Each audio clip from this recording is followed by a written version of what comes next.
I started 3 companies. One is now worth billions, one went bankrupt, and the other one's still going. My name's Nick Powell, I'm the director of the National Film and Television School. Life is not about getting a job.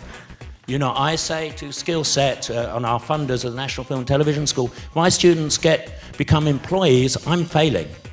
I want people to go out and be their own boss, even if it's just boss of yourself. It's better than being an employee. I started all 3 of my companies during a recession.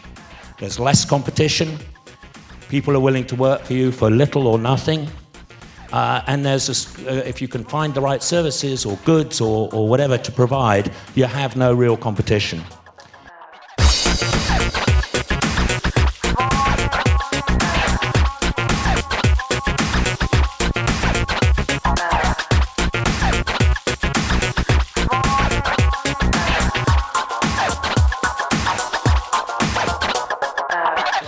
The key to success is to risk thinking unconventional thoughts. Convention is the enemy of progress. As long as you've got slightly more perception than the average rat loaf, you can invent something. What is more important, dead sheep in formaldehyde or a paperclip? A paperclip could have been created by a child. How many of us haven't got a paperclip? Billions and billions and billions to the nth. Paperclips have been manufactured. Why? Because they're an essential part of us. We have to realise how important inventions are.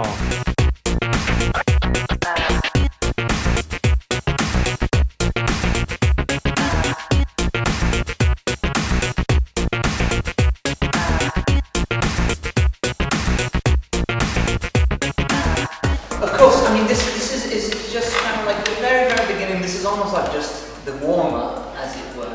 You know, of what a kind of like a rehearsal experience might be, or even an acting exercise might be. And what I hope this gave you a very, very tiny flavour of is not only the degree of imagination that you want to be able to engage, but also the ability to open your body to reflect that imagination. If you are staging an event, even if you have no interest in it whatsoever, is the technical aspects of it. If you're dealing with DJs, turntablers, bands, cello players, it's really, really good to know that those mysterious men and women dressed in black with too many tools on their belts aren't giving you a bunch of guff when they say, oh, we can't do that, and it's going to charge you £800. So the technical elements, I think, are quite interesting to learn. So that's what we're going to do now. On the technical side, it's all about signal path. We have to get signal into something, we have to get it back out. As my students are fond of telling you, input and output, yes. So that's all we're going to do. We're going to get some signal in, and then we're going to set some microphones up. And well, you can sing that. So there you go. Thank you for volunteering. It's not up to you, it's up to the venue. Yeah. The venue needs to have everything in place, and I believe, it's regulation, it's law now to have all venues, public venues need to have certain standards. So this whole area was completely filled up with you. And you think, this guy up there, can he control it? No disrespect, but he's just doing a part-time job probably.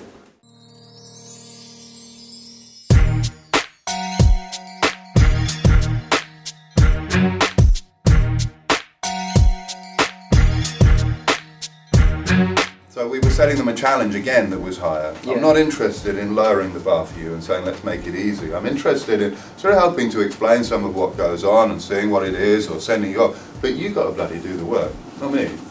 You got to do the work. What I want is for you to come back and then say, well, here you go. You set the challenge high. This is what I've been able to do. Script editor is someone who'll work with a writer. They should, whether they do or not, they should go to the theatre a lot. They should watch TV a lot. They should be noting writers' names. They should be reading lots of scripts that poor writer who's trying to earn some money has just sent to them. They will work with writers and develop their ideas. They will give you feedback on things, and a kind of route into script editor is maybe to start off as a reader.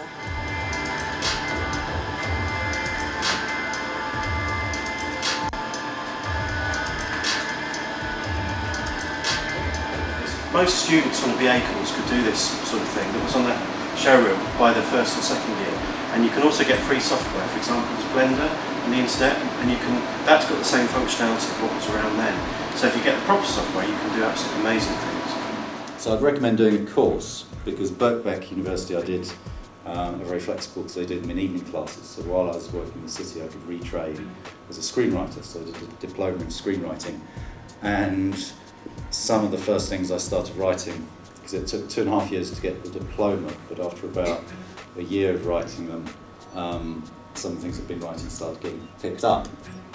So one of the key cliches and tips is always write about what you know. The UK Film Council is an organisation which distributes lottery money to filmmakers. So they have a big pot of money every year, and they either bung a load of it into a film like Slumdog Millionaire, or into small projects for people who've just recently graduated, people who want to make films, people who want to write stuff in a one-page outline form to your regional screen agency, and it will go into the pot as a competition, and if you get through the first round, you'll get invited to then submit a one-page outline through a more formal process, then a 10-page script, then you'll be invited onto the script development programme, then you'll get to work with the director, then the director will get £10,000, then it will get made, then it will get into all the global film festivals, then it will end up in Hollywood, and then you'll win your Oscar. That's the way to turn your creative idea into the creative future. What I really do at the Design Council is create a bridge between industry and education. Because I do really think that it's so important that, education, yes, should be, per se, it should be education, creativity, design, for any type of career, but I think that linking really fundamentally with what's going on in business and industry and practice is really, really valuable.